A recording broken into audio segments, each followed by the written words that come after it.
थी, मतलब अभिषेक तू कैप्टन है, स्ट्रेस तेरा है, मेरे को कुछ नहीं है, मेरे को आके सिर्फ तेरे को पोक करना है और तू नाचेगा। मैंने उसे पहले ही बता दिया था एक दिन पहले कि मैं ऐसा करने वाला हूँ या कर सकता हूँ, जो अभिषेक ने शायद मेरी हिंट नहीं सुनी, और मैंने नेक्स्ट डे से उसे पोक करना मेरा इंटेंशन था। और दूसरा इंटेंशन ये था कि मैंने देखा बेबिका का मन नहीं मान रहा था जो उसने बोला, वो अग्री नहीं कर रही थी, तो क्यों कर रही है, कपड़े क्यों धो रही है। तो उसका रीज़न ये था कि नहीं मेरे पापा मुझे समझा के गए, मैं किसी से लड़ूंगी नहीं, मैं करूँगी जो करना है ना। ठीक है भाई, अब तेरी सोच वैसी है, फीलिंग कुछ और है, दोनों कन्फ्यूज हैं, ठीक है कर।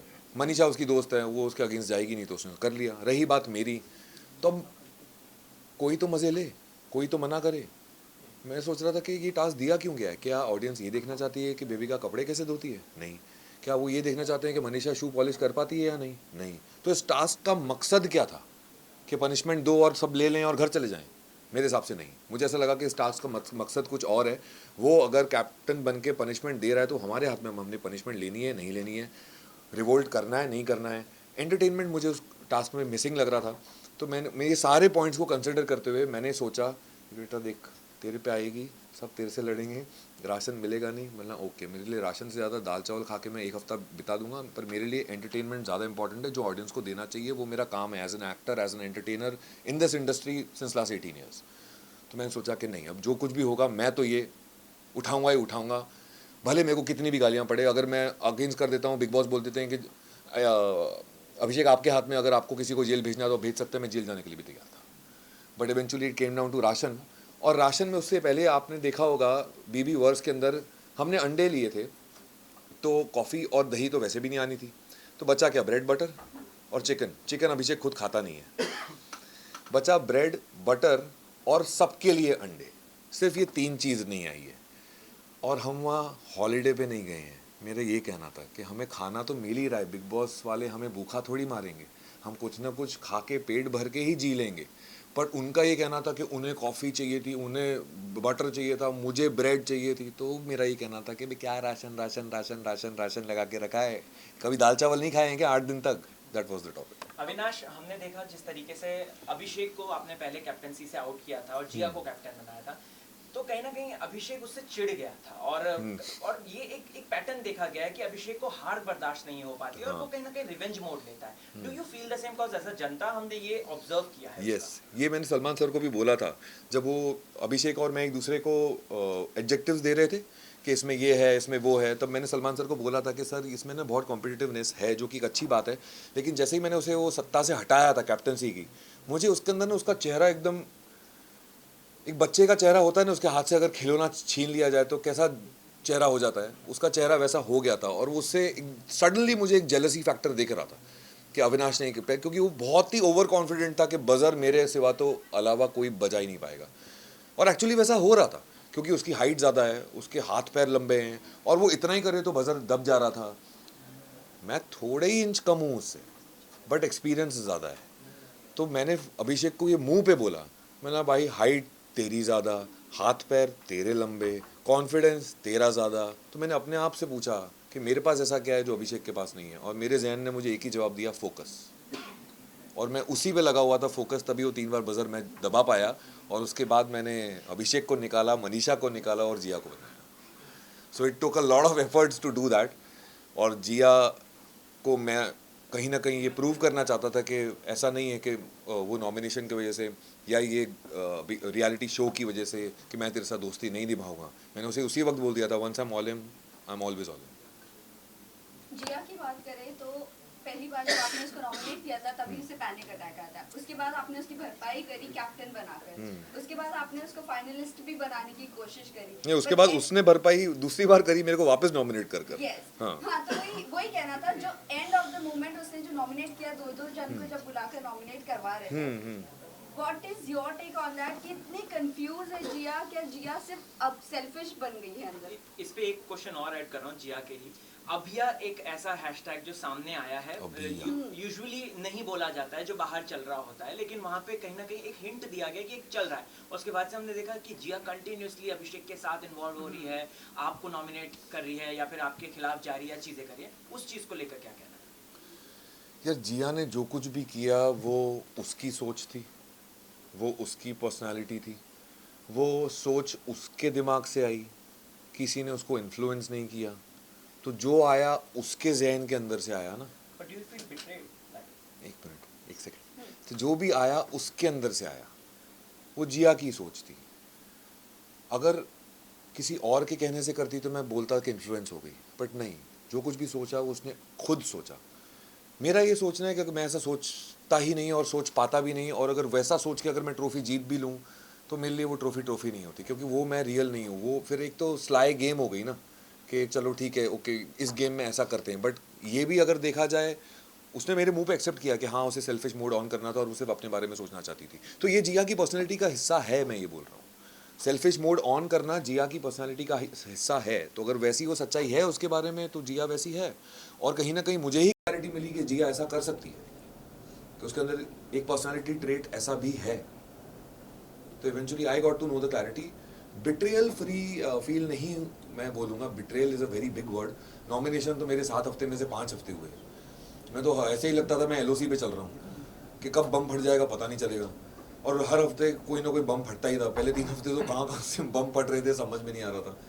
सो walking on the LOC I reached 7th week and I don't feel it was a betrayal. Nominate तो मैं ऐसे नहीं तो वैसे ही मुझे लग ही रहा था। रही बात जिया बचा सकती थी, वो डेफिनेटली था एक ऑप्शन, बट उसने नहीं बचाया। अब वो उसका फायदा। अभिषेक So, की last दोस्ती question. की एक बात करी जाए तो मनीषा ने उसको हर वक्त सपोर्ट किया। हमने देखा उसके सुख दुख, उसके नेगेटिविटी पॉजिटिविटी हर वक्त। लेकिन कहीं ना कहीं अभिषेक ने मनीषा को भी अगर देखा जाए तो नॉमिनेशन से नहीं बचाया है। साथ ही साथ कैप्टनसी से भी कई बार उसको निकाला है। जब फलक ने फोटो दी थी उस वक्त उसको नॉमिनेट कर दिया था। और साथ ही साथ उसने एल्विश को लेकर भी ये बात बोली कि तेरी नेगेटिविटी आ रही है और तेरा नेगेटिव पीआर बाहर से चल रहा है। क्या अभिषेक दोस्ती सिर्फ गेम के पर्पस से कर रहा है अंदर, या फिर वो वाकई में है उनका दोस्त? नहीं, वो एक चीज़ मुझे अभिषेक की बहुत अच्छी लगती है कि उसने अपनी दोस्ती को, यार उस घर में ना अपनी पर्सनल लाइफ और प्रोफेशनल लाइफ मिक्स ना करो, ऐसा इम्पॉसिबल चीज़ है।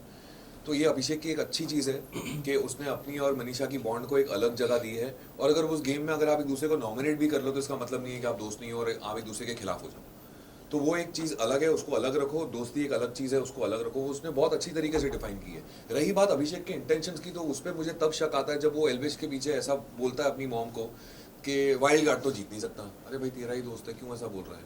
तो मेरे को उसके इंटेंशंस पे शक होता है। तभी मैंने एल्विश को बोला कि ये इंटेंशन कैसे अच्छा हो सकता है, मतलब कौन से एंगल से मैं अच्छा सोचूं। अब 3 पर्सपेक्टिव थे, तेरा खुद का पर्सपेक्टिव एज अ फ्रेंड, मेरा पर्सपेक्टिव एज अ कंटेस्टेंट, और तीसरा पर्सपेक्टिव आप सब लोगों का एज एन ऑडियंस। तो तीनों पर्सपेक्टिव से मैं किस पर्सपेक्टिव से उस इंटेंशन को गुड कैसे सोच सकता हूँ, मेरे को समझ में नहीं आया। वो तू दोस्त है, तू इमोशनल फूल बन रहा है, मुझे ऐसा लग रहा था। उसमें कोई गुड इंटेंशन तो था नहीं। So last question, आपने फलक को अंदर प्रपोज किया है और I like you. I like you, yes. नहीं, कोई प्रपोज अपनी नहीं हुआ। फीलिंग्स जाहिर की, प्रपोज नहीं, अपनी फीलिंग्स जाहिर की, बट कहीं ना कहीं बाहर आपका उन्हीं की सिस्टर के साथ 6 मंथ्स का कुछ रिलेशनशिप हाँ। था शफक के साथ। तो क्या कहना चाहोगे, ये जर्नी को आप कैसे कैरी ऑन करोगे अगर फलक को इस चीज में नाज हो, वो हो, तकलीफ हो कि एतराज हो कि शफक के साथ ऑलरेडी आप पहली बात तो शफक और मेरे बीच में कुछ था नहीं। ये चीज़ अब क्यों आ रही है, कहाँ से आ रही है, मुझे कोई आइडिया नहीं है और ना ही मुझे आइडिया चाहिए, क्योंकि वो बेतुकी है।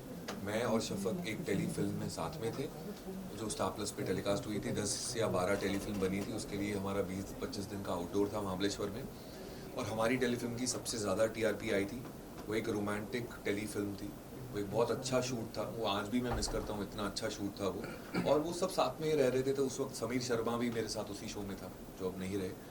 तो हमारा एक बहुत ही अच्छा बॉन्ड बन गया था कास्ट के बीच में, डायरेक्टर से लेके पूरे टास्क, जो बैक ऑफ द कैमरा जितने भी टेक्नीशियंस थे, क्योंकि हम सब साथ में रहते थे।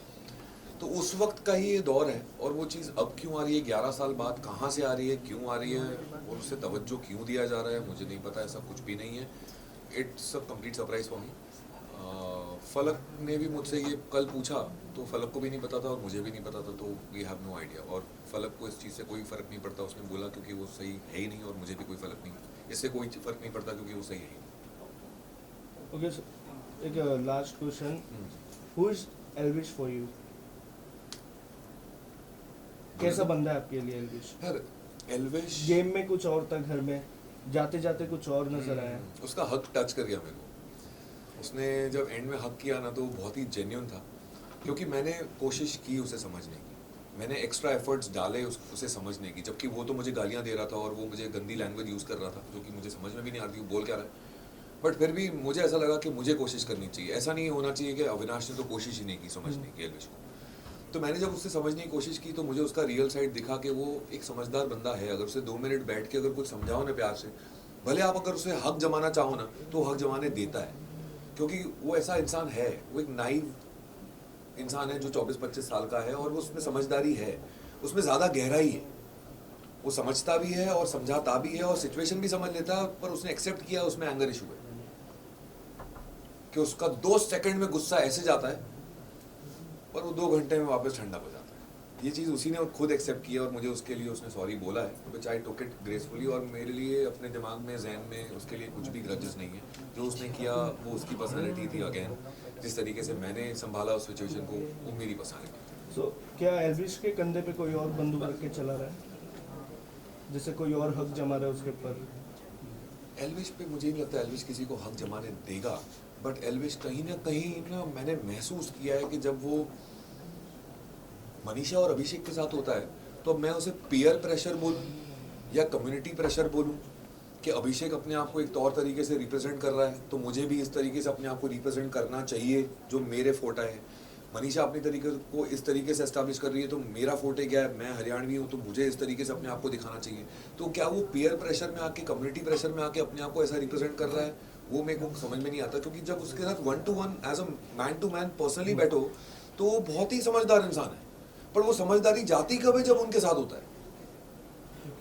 जब झुंड में बात करो तो उतनी समझदारी नहीं दिखती है, जब पर्सनली बात करो तो भाई बोलता है यार आप थप्पड़ मार लो यार, आप प्लीज कर लो यार। तो वो ऐसा वाला है वो। Thank you thank you thank you thank you so much. बंद करके लाइट नहीं